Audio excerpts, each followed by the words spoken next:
Hello, this is Shweta. Welcome to my classes. So today we will deal with the lead silver system. It is also one of the two component system. Why? Because here this is lead is one metal, one component, and silver is the another metal which is another component. So it can also be designated how lead is represented by Pb and Ag. This is Pb-Ag system. So you already know that last time we have studied KiH2O system. In that also what we did? We took like temperature along composition axis and we kept pressure constant. Here also your pressure will be constant and temperature versus composition diagram is plotted. And you can see here lead it is 100% and here it will be 0% and here it will be silver 0% and go on it will go to the 100%. This is the like diagram. So here you can see the point A. So before going to the explanation, let us understand what is point A and point B. Point A is what? 327 degrees Celsius. That is what? Melting point of lead. Isn't it? Melting point of pure lead. It is less when compared to that of silver. So melting point of silver is 961 degrees Celsius. So A and B represent the melting point of lead and silver respectively. So here you can see I have written liquid melt. What does this liquid melt indicates? That these two metals are there, no? These two metals are here completely miscible in the liquid state, and remember that they do not give any compound formation. This is important feature here. So these both are forming a miscible or a homogeneous liquid, you can say. That is called as a liquid melt. So now we will start with the explanation of this diagram. So here what? So I'll take any one point. So here A and B, you know that here it will be liquid. So I'll take any one point. Think that I am taking one point here. So it corresponds to certain concentration, isn't it? That point corresponds to certain concentration here. So I'll take that concentration as, so I'll take one beaker. So in that we will take like our silver is 0.1% silver. So if it is 0.1% silver, then it will be definitely 99.9% your lead, isn't it? So your 0.1 silver, this composition I am taking. So you assume whatever you want. So like 0.1 Ag I have taken and 99.9% Pb I have taken. So now what I'll do, so I'll go on slowly cooling this. So you can see this point now. So I'll take this point as a B. I'll take this point as a B. Then from B, what I'll do, I'll start slowly cooling. So when it reaches point B dash, I'll show this point as a B dash. So when we go on slowly cooling at B dash, what happens? Your whatever the Pb is there, no? Here whatever Pb is there, no? It will start solidifying. It will get solidifying at point B dash because it has reached the freezing point. Here this is the freezing point of lead, isn't it? So below this what happens? Your solidification of Pb gets started. Above this point it was in liquid state, but below this point it gets solidification. So what happens? Your Pb will start collecting here. So your Pb will start getting solidified. So your Pb will start solidifying. It means what? The percentage of Pb has been reduced. Think that it might be reduced to 98%. And think your silver is getting increased. Think that it will be like 0.2, it will be 2% because total percent should be always 100, isn't it? So 98% silver it will become and 2%, sorry, 98% lead it will become and 2% Ag it will become. So again what? This is the next concentration. So when I'll cool now, I'll get the concentration of whatever I got here, 98% Pb and 2% lead I got. Silver I got, isn't it? 98% Pb and 2% silver I got. Again what I do? Again I will cool this. Again I will cool this mixture. So again if I cool this means I'll take and I'll reduce the temperature. If I reduce this temperature means again what I'll get? Again your lead should get solidification. So again some of the lead is solidified. Again what happens? Your percentage composition of lead is reduced. Okay, and silver is increased. Think that it is increased up to 2.6%. Now we will go on cooling up till we achieve 2.6% silver and 97 point, like 96 point, like how much it will be? 96.4%. So 96.4% Pb. So this much of Pb. So at which point it will be? So here I have shown a point C, right? Here I have shown a dotted line. At this point it will be like 97.4% lead and 2.6% your silver. So only up till this point what we can do, we can increase the percentage of silver. So what happens? So see just to the thing, from here we will start. So as we go on cooling this liquid, your lead got separated, isn't it? Liquid will remain as it is, but lead got separated. Since lead is getting solidified, so what is happening? The percentage composition of lead is getting reduced, whereas silver percentage is increasing in that solution. What is it showing is that So there is an enrichment of silver percent, isn't it? So in lead, whatever the lead and silver solution you have taken, in that the percentage of silver is increased up till only 2.6%. Only up till this percentage composition we can increase the percent of silver. After that you cannot.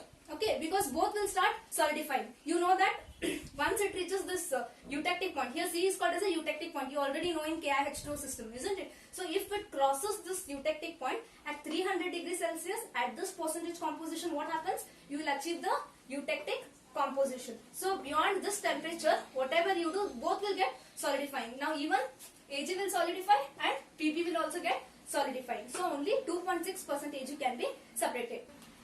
So whatever the percent of silver increased, as you go on decreasing, here lead got solidified and your percent of silver got increased up to 2.6. So silver percentage increases. This implies what? This process is called as Parkinson's process. This process is called as Parkinson's process. This is the application, you can say. And also here what happens? Separation of Ag from lead takes place, isn't it? Separation of Ag from lead. This process is called as desilverization of lead.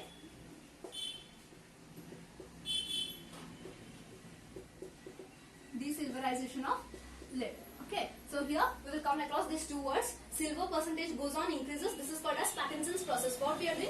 We are enriching the percentage of silver in the lead. Okay, this is called as Parkinson's process. And whatever you are separating Ag from lead now, that is called as desilverization of lead. But you have to remember, only up till this percentage composition only we can separate the silver as well as lead. That is only up to 2.6% Ag.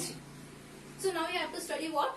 You have to study areas, curves and eutectic point. As you studied in the KiH2 system, you have to study all these points. Now one by one we will study all the 3 points. Now first let us study areas. Now in the diagram you can see 4 areas, isn't it? First is AC D dash. See where it is? AC D dash. This is one area, isn't it? Next BCD. Where is BCD?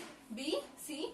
This is also one area. Next above ACB. Above ACB means ACB. Above this is one area. And below D dash CD. This is D dash CD.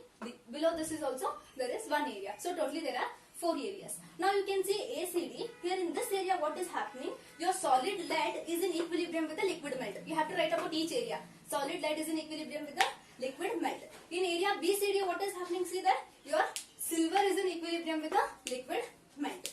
Isn't it? And above the curve ACB what is happening? Both are forming a homogeneous mixture. There is a liquid melt. And below this they both are in the solid state. This is all the explanation about the areas. Now your duty is to find what? To find the degrees of freedom along in the each area.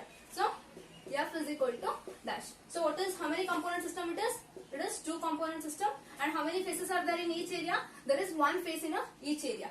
Then F dash is equal to C minus P plus 1. This is the reduced phase rule. Okay, because pressure is kept constant. Okay, so what we will do, substituting these values, we will find the degrees of freedom. That is 2 minus 1 plus 1. We will get 1 plus 1.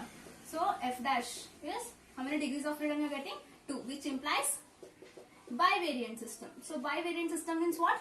You require 2 degrees of freedom. So if I want to locate any point in the area, if I want to define any point in the area, I want temperature also and I want composition also. That is, if I want to define this point, then I want this point also and I want this point also. So 2 degrees of freedom are required. This is the meaning of F equal to 2. Now we will study about curves. So in the figure you can see there are 2 curves. Which are those? AC and BC. So this is the curve AC and this is the curve BC. Clear? So now we will study first the curve AC. So here the curve AC you can see, along this curve what is happening? So the freezing, it is like solid, lead is getting solidified, isn't it? Hence this curve is called as a freezing point curve of PB. There your solid lead is there, now it is in equilibrium with this liquid melt. Means 2 faces are in equilibrium. Okay, next we will come to curve BC. Along this curve what is happening? See, your silver is getting solidified. So it is called as a freezing point curve of silver. Here also the same. Your solid silver is in equilibrium with the liquid melt. So here also you have to find the degrees of freedom. Again, you don't know F, you have to find. So how about C? C will be two component system, and how many phases are there in equilibrium? Just now you saw two phases are there in equilibrium. Now you have to apply reduced phase rule. That is F dash is equal to C minus P plus 1, which implies two components are 2, phases are 2 plus 1. 2 will get cancels. Then F dash is equal to 1, which implies what? If degrees of system is 1, then your system is said to be monovariant. So along the curves your system is said to be monovariant. What does it imply? You want either temperature or either composition. If either of one is known, then you can find the you can locate the point. For example, I'll show, if just I know the temperature, think that if I just know the temperature, so if I just know the temperature, I'll go inside with this curve and I can find the composition. Isn't it? Similarly, if I just know the composition, I can coincide with this curve and I can find the temperature. It means what? Either of 1 degree of freedom I require along the curve. Now we will see eutectic point. So here you know C is the eutectic point, isn't it? So C is the eutectic point where the two curves AC and BC are meeting at the point curve at the point C. Okay, so it is clear that C is the eutectic point. So eutectic point means you know that 3 phases will be in equilibrium. Which are the 3 phases? Here solid silver is there, solid lead is there, and here liquid melt is there. So these 3 phases are in equilibrium. Hence your phases are 3. P equal to 3 and components are 2. Then how about F? You are going to find reduced phase rule. F dash is equal to C minus P plus 1. Your components are 2. Your phases are 3 plus 1. It will be 2 minus 3 is minus 1 plus 1. Then your F dash will be 0.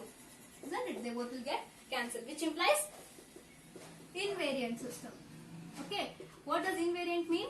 Invariant means you doesn't require any degrees of freedom. You neither require pressure, you neither require temperature nor composition. Directly you can find the eutectic point. This is the eutectic point. So this is the eutectic composition. You already know 97.4% lead and 2.6% silver, and eutectic temperature is 300 degrees Celsius. Above this temperature, above this eutectic point, both will be in the liquid state, and below that you will get both as a solid state. This is eutectic composition and eutectic temperature. I hope you understood. So please do share, subscribe and like my channel and tap the bell icon to get notified. Thank you.